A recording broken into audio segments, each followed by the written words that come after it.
wabarakatuh. Jumpa lagi dengan saya Ardi Santoso di channel Industri Siago. Sahabat engineer semua, hari ini kita akan membahas tentang kesetimbangan fase ya. Jadi kesetimbangan fase nanti ini ada beberapa part yang saya bikin. Jadi mudah-mudahan sahabat engineer semua bisa menyimak dengan seksama sehingga bisa memahami apa itu kesetimbangan fase uap cair dalam industri kimia. Kita langsung saja untuk part satunya, kita langsung menuju ke papan tulis di belakang saya. Cek it out. Oke, kita langsung saja menuju ke apa itu pengertian tentang kesetimbangan fase uap cair.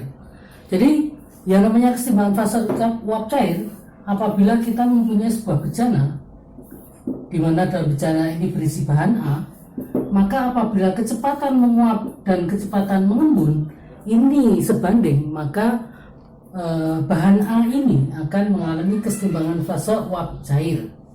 Jadi nanti yang namanya kesetimbangan fase itu kondisi pada P dan T tertentu sedemikian ketika A ini berfase cair, maka di atas permukaannya ini ada uap A yang mempunyai tekanan tertentu.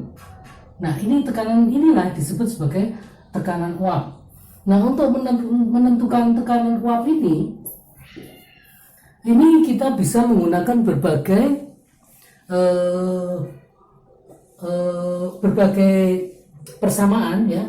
Nah, saya kasih contoh, ini adalah persamaan Antoine, di mana persamaan Antoine itu P0 sama dengan eksponens A minus B T plus C.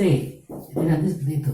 Jadi kita tinggal memasukkan suhunya saja, maka nanti kita bisa mengetahui berapa P0 dari bahan tersebut atau tekanan uap pada bahan tersebut. Ya.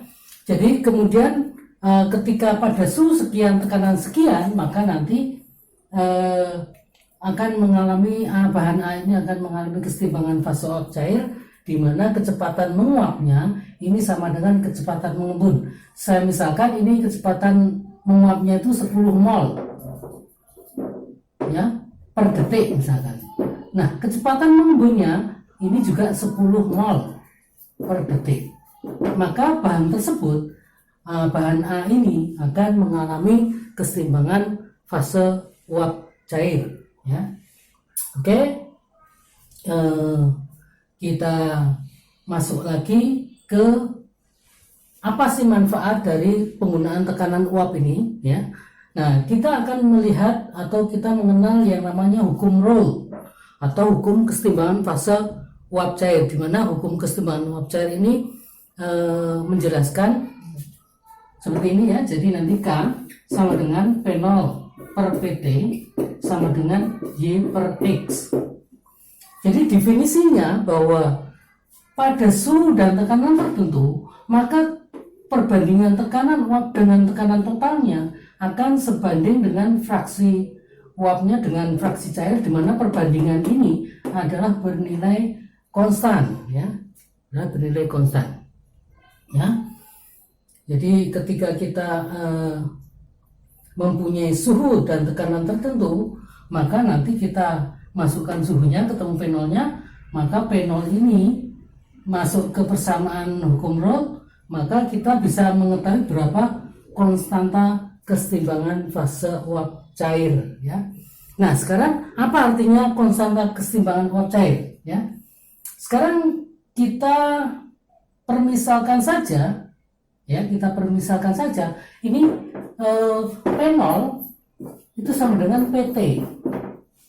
Artinya bahwa K sama dengan P0 per PT, di mana nilainya sama, maka nanti nilai K ini sama dengan 1. Maka kondisi inilah yang disebut sebagai kondisi mendidih. Ya, jadi ini disebut sebagai kondisi yang sedang mendidih. Maka apabila kita mempunyai misalkan air, maka dimasukkan suhunya ini 100 derajat Celcius pada tekanan totalnya 1 atm, 100 derajat nanti dikonversi dulu ke Kelvin, masukkan ke persamaan Antoine-nya. Jadi di persamaan Antoine itu ABC-nya sudah tersedia di datanya masing-masing. Kita masukkan T-nya, maka akan ketemu nilai P0-nya dalam satuan mm Hg, kemudian dikonversi ke atmosfer, maka nanti kita akan lihat bahwa nilai untuk air pada suhu 100, maka P0-nya adalah 760, di mana 760 per 760 ini adalah nilainya 1, maka pada suhu 100 derajat bahan ini sedang mendidih atau air ini sedang mendidih. Nah, oke, kita masuk ke tentang pemahaman tentang titik didih. Untuk bahan yang bersifat murni,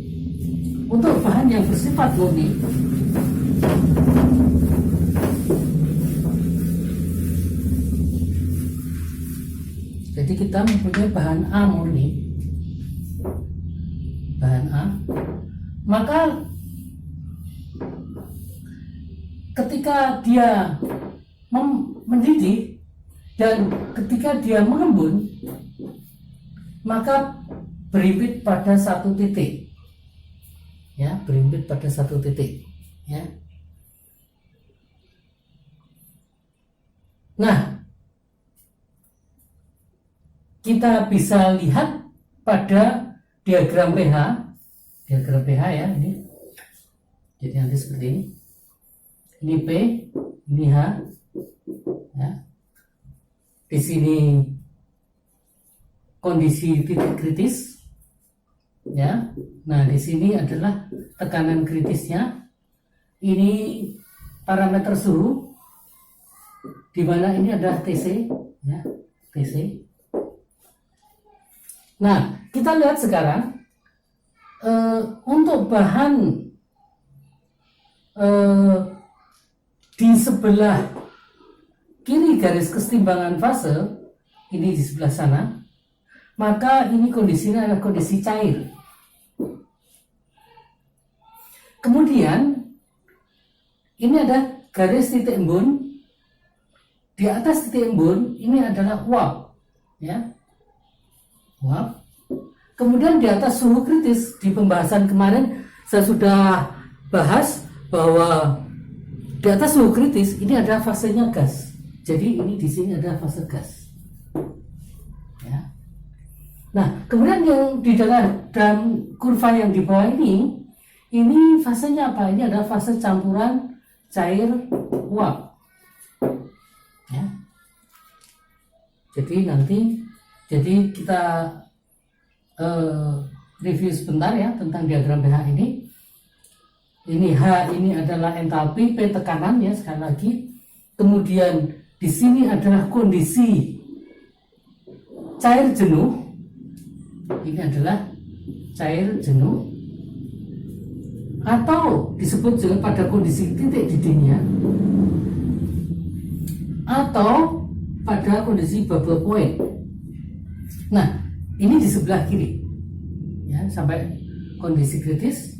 Kemudian di sebelah kanan ini adalah titik embun atau uap jenuh atau dew point, ya. Jadi di titik-titik inilah kondisi uap jenuh. Apa itu uap jenuh? Uap jenuh adalah kondisi bahan di mana berfase uap.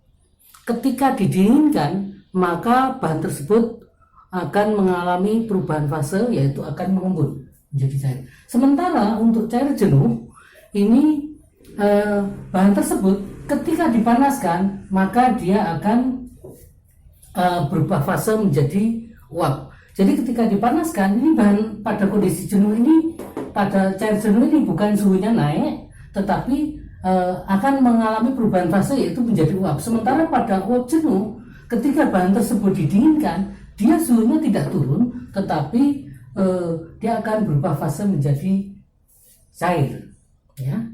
Nah, kemudian ini adalah kondisi titik jenuh, ya. Nah, pada posisi uap ini disebut sebagai posisi uap lewat jenuh. Jadi nanti seperti itu. Jadi sahabat engineer semua bisa mendalami lebih lanjut lagi nanti di bukunya Smith Vanes ya. Nah, ini pada kondisi uap lewat jenuh, ini ketika uap ini dipanaskan maka suhunya naik, ketika didinginkan suhunya akan turun. Nah, perbedaannya dengan kondisi uap jenuh, pada kondisi uap jenuh ketika didinginkan dia akan berubah fase menjadi cair. Begitu juga pada cair, ini cair di bawah kondisi titik didih, maka ini disebut sebagai cairan subcool ya. Kalau ini uapnya tadi uap lewat jenuh atau superheated vapor, kalau cairnya ini disebut sebagai liquid subcool ya, di bawah titik didihnya. Sekarang kita lihat perubahan-perubahan yang terjadi ketika terjadi perubahan suhu dan tekanan pada bank tersebut ya. Misalkan ini kita punya air, jadi misalkan pada P sama dengan 1 atm, ini misalkan air, maka nanti ini di sini ada entalpi fase cairnya HL. Kemudian ditarik garis ke sana, nanti ini ada ketemu entalpi fase uapnya. Nah, kita lihat ketika bahan tersebut diturunkan ketika bahan tersebut pada tekanan P1, ketika dipanaskan ya, ini dipanaskan ke arah sana, maka tidak terjadi perubahan suhu. Ini T1, ini T1. Jadi ketika diturunkan suhunya, maka dia akan mengalami dipanaskan, maka dia akan mengalami perubahan fase menjadi uap. Sebaliknya pada kondisi uap ini akan ketika diturunkan didinginkan, maka dia akan mengalami perubahan fase menjadi fase cair pada suhu tetap. Ingat ya. Jadi ketika kita mempunyai bahan murni, ketika dipanaskan, maka pada kondisi cair jenuhnya dia akan suhunya konstan. Tetapi kalau misalnya dia punya fase uap pada kondisi uap jenuh, maka ketika diturunkan suhunya dia akan mengalami perubahan fase dari uap menjadi cair, tetapi suhunya konstan. Jadi tidak terjadi perubahan suhu. Maka kembali ke sini, ketika bahan tersebut diembunkan atau diuapkan, terjadi proses perubahan fase, ini terjadi pada suhu yang sama. Artinya titik didih air 100 ya titik embunnya 100, jadi sama. Oke, kita demikian untuk part 1-nya ya. Jadi sahabat engineer semua bisa memahami untuk bagian pertama ini baru prolog, jadi nanti bisa langsung menuju ke yang part 2 ya. Saya doakan semoga sahabat engineer selalu sehat selalu dan selalu dalam lindungan Allah Subhanahu wa taala serta diberi kemudahan rezeki. Salam dari saya Ardi Santoso. Jangan lupa subscribe, like and share di channel Industri Siago. Ya, salam.